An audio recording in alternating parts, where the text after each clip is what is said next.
Ја следите емисијава на македонски корени со вашите домаќини Јони, Бети Треновски.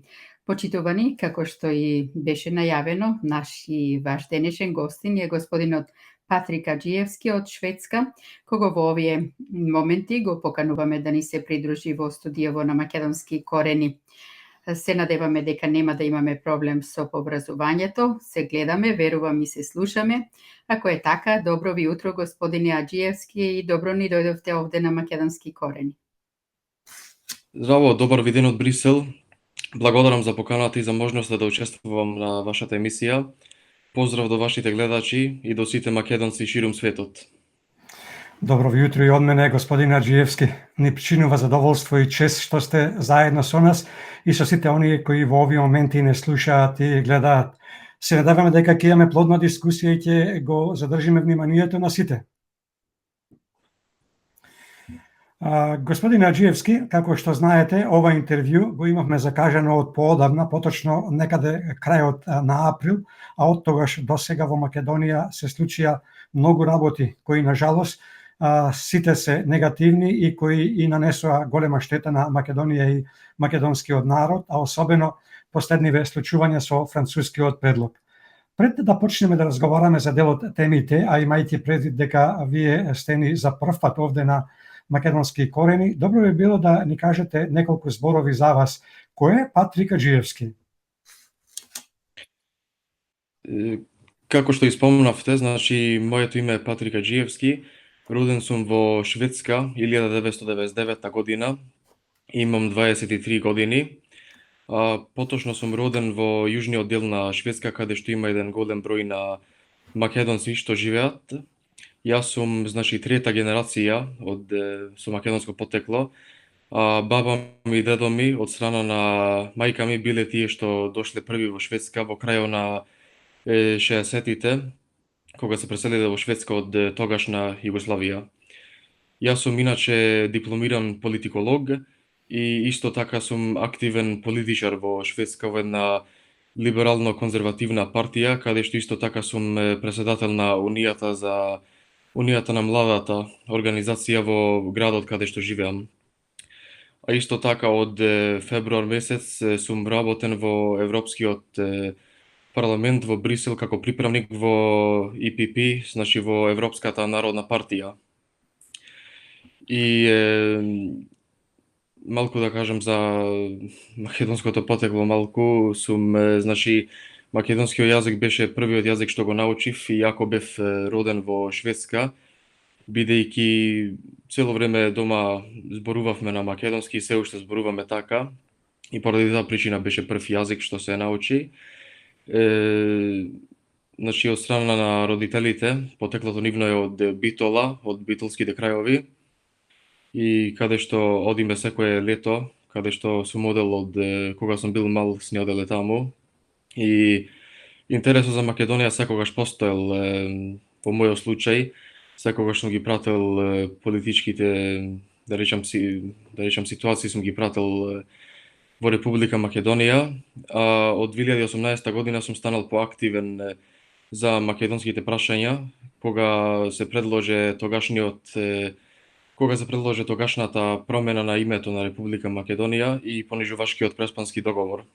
И од тогаш сум бил, да речеме, поактивен, сум ги следел работите уште повеќе од претходниот период и сум ги прател. И истовремено, кога започнав да работам како приправник во Европскиот парламент, се уште сум ги прател и така. Одлично. Господине Аџиевски, верувам дека имавте можност и да го разгледате овој така наречен француски предлог. Каков е вашиот став? Колку е во право македонскиот државен врв кога вели дека бил добар и дека се спремни да го прифатат, бидејќи ова бил европски предлог кој овозможувал безусловен старт? Дали навистина овој предлог овозможува безусловен старт? Значи, така наречениот француски предлог е све друго, само не е добар за Македонија и за македонската нација, да речеме, или за македонскиот идентитет. Бидејќи сите што имат пратено ситуацијата можат да видат дека францускиот предлог како што беше запишан отпрвен и потоа како што тврдеа дека бил сменат, не беше сменат, туку смената беше само една реченица, содржината остана иста како што беше во првиот предлог, да речеме, значи предлогот не е сменат. Предлогот го негирва македонскиот јазик и тврди дека македонскиот јазик потекнувал од бугарскиот јазик. Тоа може секој да го прочита во предлогот. Јасно и гласно е, каде што е спомнат јазикот, има нота каде што пишува дека потекнува од бугарскиот јазик. И на тој начин не може никако да биде тоа добар предлог за Македонија и за македонскиот народ, бидејќи оди против сите, да речеме, оди против сите права, човекови права и сите тие вредности што би требало да ги има во Европската Унија. Јас исто така ги повикувам тие што тврдат дека овој бил добар предлог, да ни покажат каде во предлогот пишува дека снимале чист македонски јазик или на кој начин овој предлог е добар за македонскиот народ и за нашиот идентитет. Исто така, ако беше добар предлогот, ќе имаше, ако беше за нас, за македонците добар предлогот, моментално ќе имаше огромни протести во Република Бугарија, огромни демонстрации. А како што видовме, предлогот помина во бугарскиот парламент и не може да значи дека најнаш Бугарија смена став и дека најнаш го прифаќа македонскиот јазик. Во предлогот, уствари, како што испомнав, напишано е дека македонскиот јазик е спомнат, но нотата тврди дека потекнува од бугарскиот јазик и тоа е нешто што македонскиот народ, што мнозинството од македонскиот народ, како што видовме, не би го прифатили, не се согласува со тој факт. И тоа исто така го гледаме во масовните протести што имаат бидено во текот на оваа недела и што ќе продолжат. Што е најспорно спрема вас? Договорот или протоколот кој е дел од преговарачката рамка или пак и едното и другото? Кои делови од договорот и од преговарачката рамка се најспорни? Какви последици ќе има Македонија и македонскиот народ ако се прифати овој предлог? Дали со прифаќањето ќе се трасира патот за асимилација и бугаризација на македонскиот народ? Според мене најспорното би рекол дека е цела работа, значи и договор и предлог се во едно, бидејќи би рекол дека во ова сета рамка нема ништо што е позитивно за нашиот идентитет или за почитување за нашата историја и така натаму. Ако се прифати предлогот, што како што имаме видено во овие дена, оди на тој начин дека ќе се прифати, ако тоа се прифати, како прво и исто така пишува во предлогот дека нема да добијаме гаранции за влез или за поправо за преговори со Европската Унија, туку тоа е само една мала работа, бидејќи потоа може да бидат предложени уште други и многу работи што мора да ги прифатат насила ако го прифатат ова. Значи, според мене, никој моментално тоа што е предложеното не може да се прифати, бидејќи е, како што спомнав, многу штетно за постоењето и баш со прифаќањето ќе значи прифаќаме асимилација, всушност капитулација на државата, значи се враќаме во тоа време на 40-тите кога Македонија била окупирана од страна на Бугарија со помош на нацистичка Германија. Тоа значи дека овој пат без тенкови, без војска прифаќаме капитулација и прифаќаме државата, уствари нацијата да биде окупирана и со сила наставен еден друг идентитет освен нашиот. Така. Во последнава недела дена има секојдневни протести во Македонија. Негодуваат сите оние кои се против овој француски предлог, кој предлог веќе постанува предлог на Европската Унија. Во последниве неколку дена, пред се на четвртиот ден од протестите, се случија и немили настани. Предпоставувам дека имавте можност да ги пратите овие настани, но и дебатните емисии, пред се оние дебати на кои има аналитичари кои на еден или друг начин се хушкачи на владата. Вие како политиколог кој нема никаква поврзаност со политичките партии, како ги анализирате настаните, но и обвинувањата од една страна дека тоа биле наводно лица од протестантите, а од друга страна обвинувањата од оние кои протестираат пред се од лидерот на ВМРО ДПМН дека овие лица биле уфрлени од страна на власта? Како што спомнавте, јас сум политички неопределен и ова, мислам, прашање неутрално би го коментирал, како без да бираме на некоја страна, но очигледно е дека упадот во протестите на 4-тиот ден, како што спомнавте, тоа беше, значи, исценирана работа од антимакедонскиот режим, што на секој начин се обидува да го загрози протестот, да го оцрни протестот на секој можен начин и со тоа да направи една цела друга слика од цел настан, да кажи дека тие што протестираат против овој понижувачки предлог се насилници и така натаму, но тоа е далеку од тоа во реалноста. Луѓето што употребуваа насилство и така натаму, има веќе докажано од повеќе луѓе дека тие беа провокатори пуштени од антимакедонскиот режим, како што спомнав, со цел да го оцрнат протестот, и се гледаше, има исто така податоци дека беше смешана тајната полиција на режимот исто така со цел да ги испровоцира настаните и да дојде до насилство, за да можат исто така и да апсат еден голем број на луѓе што демонстрираат против овој срамен предлог. А исто така видовме дека никого од овие луѓето што употребуваа насилство на тој начин, што носеа маски, што не можевме да ги видиме, никого не беше апсен, туку беа апсени само луѓе што беа блиску таму, не можеме да видиме дека луѓето што користат насилство беа апсени од полицијата. Господин Аџиевски, дали се овие постапки и вакви испади со уфрлување на лица кои се со намера да стават црна дамка, како што вие рековте на протестите, всушност сака да се угуши феноменот организирано општество за да може да ја оствари управната функција за државен и национален суверенитет? И дали мислите дека овој настан на 4-тиот ден е поврзан со изјавата на министерот за надворешни работи господинот Бујар Османи дека ако не се прифател овој француски предлог ќе имало меѓуетнички конфликти? Значи, овој феномен што го видиме во 4-тиот ден, значи наместена провокација, тоа го имаме видено во големи бројови из целиот свет, каде што се има случајно слични ситуации кога луѓето има тргнато против режимот, имаме видено значи провокатори измеѓу демонстрантите што немаат никаква врска со тие што демонстрираат, туку се директно пуштени од режимот, што имаат само една цел и тоа е да го злоупотребат протестот и да направат да ги усрнат, како што испомнав. Али за изјавата, како што спомнавте, на министерот за надворешни работи, господинот Османи, може да се сумнива тоа, бидејќи тој тоа го изјаве некоја недела, неколку дена пред ова да се случи, може да се сумнива тоа дека поврзани се неговите закани, кога се закана со меѓуетнички тензии во државата. Но јас сепак мислам дека неговите закани сепак се работат за ефтини политички поени од страна на неговата партија, како што секогаш правеле од страна на терористичката партија ДУИ, што потекнува од терористичката организација УЧК, што во 2001 е нападна Македонија.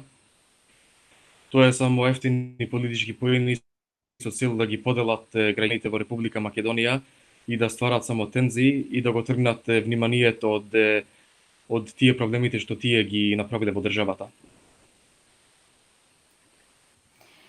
Како ќе ја прокоментирате изјавата на вице-премиерот за евроинтеграција господинот Бојан Маричич, кој рече, цитирам, би била вистинска штета за државата и за идните генерации овој момент да го пропуштиме, сметајќи дека ќе добиеме во иднина можеби подобар предлог. Не би било одговорно да се одбие предлогот во кој сме ги постигнале барањата со надеж дека ќе ни се понуди друг предлог?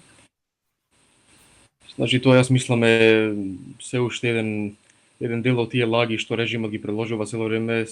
Значи, личи малце на една закана дека ако не сме го прифателе овој предлог, значи нема никогаш да имаме можност да бидеме дел од Европската унија, што е лага, бидејќи Европската унија и државите што се членови сакат ние да бидеме дел од Европската унија и затоа не можат тие нас да не македонскиот народ и Македонија да ги ислушат на тој начин, туку ако се речи не на овој предлог, мора да се дојде до други предлози. Значи овој не е крајен предлог и како што си имат закането еден голем број на политичари од режимот, но исто така представници од европските институции, од Брисел, дека овој би бил најдобриот предлог, што далеко од тоа, овој предлог не е, како што спомнав, никако добар за македонскиот народ и за македонските национални интереси, туку овој предлог е се само не е добар и на тој начин мислам дека ќе има, ако се рече не, ќе има други можности, ќе има други шанси. Ова не е крајно и исто така немаме, како што спомнав, гаранции дека ќе бидеме прифатени, дека ќе добијаме преговори со Европската унија, ако во случај го прифатиме ова, тоа нигде не е гарантирано. Не е гарантирано во предлогот, никој тоа не го има гарантирано од тие што го спомнува тоа. Еден од столбовите при создавањето на Европската унија беше обединети во различностите. Дали Европската унија со прифаќање на овој француски договор, односно француски предлог, кој ги содржи сите бугарски барања, всушност самата си го сруши овој поставен столб, односно ја разниша целта за формирање на Европската унија, отварајќи можност Бугарија во процесот на преговорите и понатака да не понижува и условува не само со јазикот, туку и со историјата. Значи очигледно е дека има, да речеме, една голема дволичност моментално во Европската унија кога се работи за оваа тема, за ова прашање за францускиот предлог, што значи бугаризација на Република Македонија. Очигледно е дека нема, значи дека овој предлог и барањата што се барани од Република Македонија одат против сите принципи и вредности на Европската унија. Има исто така една што ја нарекуваат Копенхашката критерија, што дава право на сите и еден голем број на други права што постојат во Европската унија, каде што секој народ има право на само определување, има право да се нарекува како што сака. Во овој случај ние се нарекуваме македонци и тоа треба да биде почитувано, а очигледно е дека со овие предлози, со овој предлог тоа не се почитува. И исто така видовме како што спомнав малку претходно дека имаше представници на од Европската унија, на пример Европскиот совет, што беа присутни во Скопје, каде што индиректно се заканија на македонските политичари, на македонската јавност дека ако не сни го прифателе овој предлог, ќе немало можност да бидеме дел од Европа. Тоа, значи, самото тоа дело е прекршување на тие права што постојат во Европската унија и што треба Европската унија да ги следи. И факт е дека до сега никоја држава не била уценета на ваков начин, не била натерана да прифаќа вакви понижувачки работи со цел да влези во унијата. Ако вистина Европската унија сака Република Македонија да влези како членка и во Европската унија да започне преговори со Европската унија, тогаш не треба да предложува вакви срамни предлози и не треба никакви предлози да предложува што се поврзани со идентитетот на народот и самоопределувањето.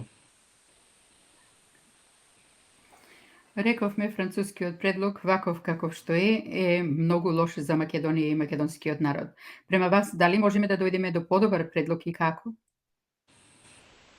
Значи, во моменталната ситуација, првата работа што би требало да ја направат за да дојдеме до подобар предлог е да речат не на моменталниот предлог што е предложен. Преку тој начин ние покажуваме, народот покажува и исто така представниците на Република Македонија ќе покажат дека народот не го прифаќа ова и ако вистина не сакате да бидеме членка на Европската унија и така натаму, треба да ни даде друг предлог.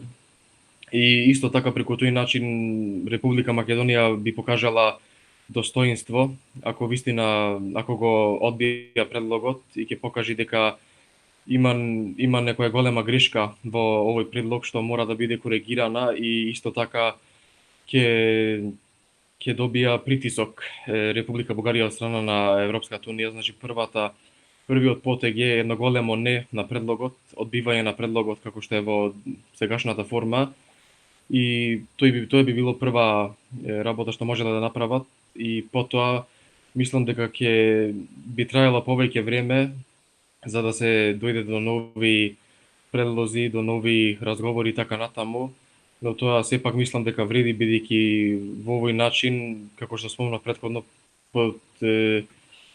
подпишуваме капитулација и тоа никогаш не би било добро и ова исто така не гарантира преговори, туку гарантира само дека уште ќе бидеме оценети, дека уште ќе има штетни предлози во целиот процес, бидејќи ако ова се прифати, малку го спомнав претходно, но ако ова се прифати, ќе има уште посрамни предлози што ќе идат и тоа што ќе мора представниците на Република Македонија да ги прифатат, бидејќи го прифатиле првото и тогаш останатото мора да се прифати, бидејќи толку се блиско, како што тврдат, но сепак мислам дека би било во свој ред да не се прифати ова и да се покаже малце достоинство од страна на представниците на Република Македонија. Веруваме дека овие зборови силно ќе одекнат во ушите на македонскиот народ и да излезат на се помасовни протести. Вие, како што рековте, работите во Европскиот парламент и таму сигурно имате можност да се сретнувате со многу европски пратеници. Како тие гледаат на сето ова што и се случува на Македонија, но и на македонскиот народ? Што се зборува во бриселските ходници? Значи, имаме разговарано за овие теми, да речеме, на неколку средби што сме ги имале, но не е на многу, бидејќи голем дел не се запознати со овој случај, со оваа тема, ако немат потекло од Балканот или некој да се поврзани некако така, но моментално имам неколку пати зборувано со неколку луѓе натре што се исто така вработени, му имам раскажано за целата тема со која се сочува македонскиот народ и кога му кажав тие тешко им беше да веруваат, бидејќи никоја држава нема биде насочена со вакви срамни предлози и сето тоа се враќаме дури од срамниот преспански договор кога беше Република Македонија натерана да го смени своето уставно име и така натаму. Јас сепак имам исто така покушано да зборам пред се со пратениците од Шведска, каде што сум роден, да ги информирам за оваа важна тема и за овие настани што следат. Исто така ги имам уште од порано ги имам информирано за како соседите на Република Македонија го негираат македонскиот народ, каква е ситуацијата на македонските малцинства во соседните држави, например и како еден голем број на македонци беа протерани од Егејска Македонија во тој претходен период што постоеше. И исто така баш вчера имавме еден краток состанок каде што еден од вработените од советниците и личен колега го спомна дека во Македонија моментално се одржуваат огромни протести и дека протестите за секој ден што оди само растат. Значи, очигледно е дека прашањето добива повеќе внимание во да речеме во европските институции, но за жал Македонија не е членка во Европската унија да има своји луѓе што можат уште повеќе да зборуваат за овие работи. Другите страни имат нивни луѓе што можат да зборуваат нивната страна и така натаму и затоа има, значи, да речеме, голем број луѓе не се доволно информирани за оваа тема, бидејќи сепак Македонија е мала држава, многу луѓе не ни слушнале за таму за ситуацијата и така натаму, туку ја сметат за како мала држава како за сите другите што се мали држави немаат, значи, интерес за нив, туку. А исто така изборуваме со колегите што исто така се приправници во парламентот и исто таму неколку од нив знаат, другите мнозинството не знаат многу, не се доволно информирани за оваа тема. Но на секој начин покушам да ја ширам вистината и да ги информирам да знаат што се случува во државата таму и што се случувало во претходниот периоди во нашата историја. А колку е силно бугарското лоби во Брисел и дали има некое македонско лоби, односно група на европратеници кои ги бранат македонските ставови, кои не се согласуваат со небулозните бугарски барања и како ја дефинирате оваа македонска влада?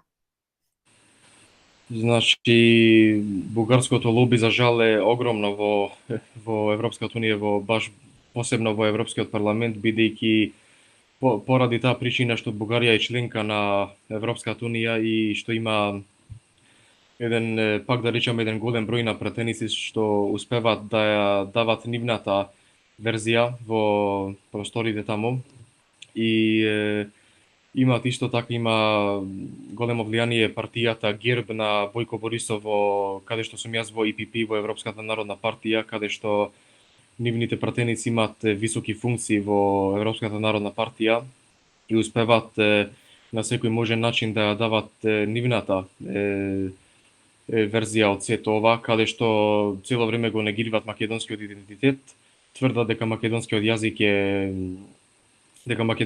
е бугарски, дека македонците се бугари и така натаму, дека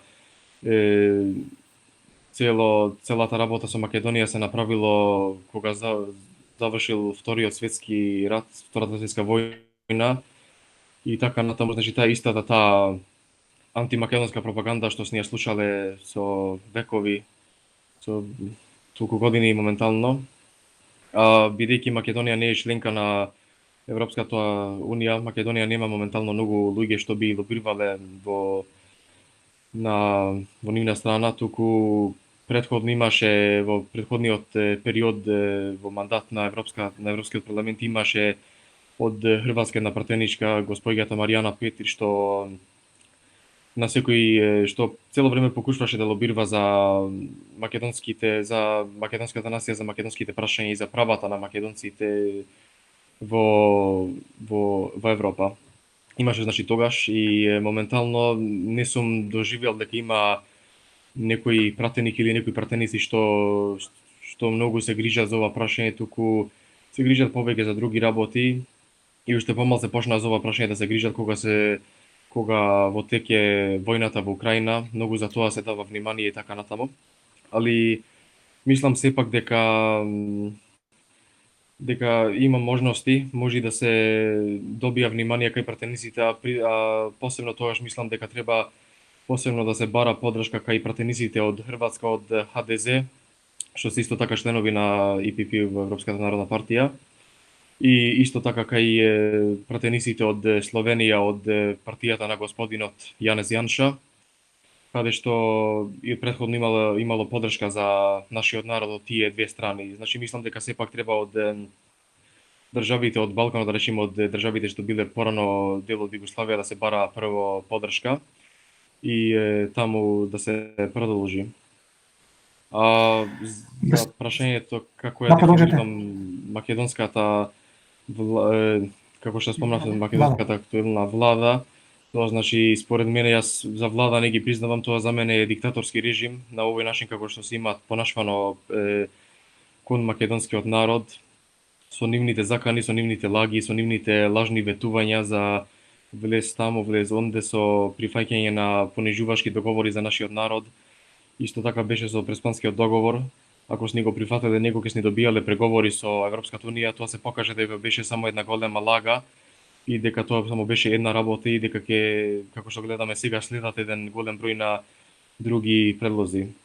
Значи да го сумираме, тоа е еден антимакедонски режим што нелегално дошле на власт, што од првиот ден кога дојде на власт во овој 5 години го тероризирале македонскиот народ и на секако можен начин ги исполнуваат желбите и интересите на туѓите, да речам, на тие луѓето што ги ставија на власт однадвор пред 5 години, наместо да се залагаат за интересите на македонскиот народ.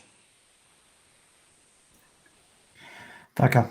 Господине Аџиевски, Не смееме да заборавиме една од најкорчливите теми, а тоа е промената на уставот, со што започна и уништувањето на Македонија со помош на хибридниот и брутален режим. Овие, мислам на уставобранителите, кои се обидоа во тоа време да го спречат уништувањето на Македонија и македонскиот народ, завршија во македонските затвори, како што знаеме, со драконски казни. Бидејќи оваа тема треба константно и секојдневно да биде активна, со цел меѓународните институции да слушнат вистинската верзија за 27 април, а не верзијата на режимот, ќе сакате ли да го прокоментирате овој случај, иако е од пред 5 години? Мислам дека заслужува внимание барем во еден вид на подсетник, колку да не се заборави. Да, и баш ви благодарам за прашањето, бидејќи како што спомнавте, тоа е една многу важна тема што треба цело време да се спомнува, се додека бранителите лежат во затвор. 27 април што се случи во пред 5 години е значи еден од може и најголемиот политички монтиран случај во Република Македонија и најголемото политичко монтирано судење. Ова значи се работи за на тој ден на 27 април сегашниот режим го нападна уставот на Република Македонија и на сила го смена тој, а тие луѓето, тие бранители што се обидоа да го спречат ова, беа соочени со огромни казни, беа наречени терористи и така натаму. А единствената работа што тие направија беше да го бранат уставо и да ја заштитат иднината на беше нападната од актуелниот антимакедонски режим. Јас исто така ги повикувам сите македонци да го шират ова прашање низ целиот свет, ги повикувам исто така адвокатите на бранителите да можат ова прашање некако да го кренат во европските судови, во европските институции, во меѓународното општество, бидејќи право или права за овој случај не може да очекуваат од судовите во Република Македонија што се контролирани директно од режимот и каде што исто така судите во овие судови се контролирани директно од антимакедонскиот режим. Значи таму не може да се бара некоја правда во овој случај, туку мислам дека сепак треба да се оди на меѓународно ниво, а инаку имаме видено сведоци на еден голем број на вакви слични случаи низ светот каде што имаше слично на 27 април. А исто така видовме тоа се случи во Капитол Хил во Соединетите Американски држави, каде што тој човек што користеше насилство беше соочен со 5 години затворска казна како најмногу, а тоа беше човекот што вршеше насилство. А повеќето тие луѓе што на 27 април тие само беа присутни во парламентот да го бранат уставо, а никого од нив не употребуваше насилство и сепак иако не употребува насилство беа казнети со огромни казни, со огромни затворски казни, беа наречени терористи а тоа беше единствено поради причината дека тие беа активни против режимот, организираа протести, учествуваа во протести против режимот и исто тоа беше еден сигнал и еден знак од режимот да ги затворат тие организаторите и да му маркираат на луѓето дека тие луѓе што мислат што ќе се обидуваат да на ист начин вака да трнат против режимот ќе се соочат со истата судбина како бранителите. Тоа беше само значи еден начин да ги уплашат луѓето и да става страв во општеството, во македонското општество и со цел за да можат овие страмни предлози во иднината да ги потпишат и да ги исполнат без да има отпор од страна на македонскиот народ. За жал. Господин Аџиевски, ви благодариме за учеството во Македонски корени. Секако посакуваме успех во тоа што го работите и лобирате надвор од Македонија за состојбите што последниот период од 5 години ја измачуваат Македонија и македонската нација. Посакуваме да си имате и пријатен викенд, пријатно до слушање и секако довидување овде на Македонски корени. Ви благодарам. Исто и вам ви посакувам. Оставаме во контакт.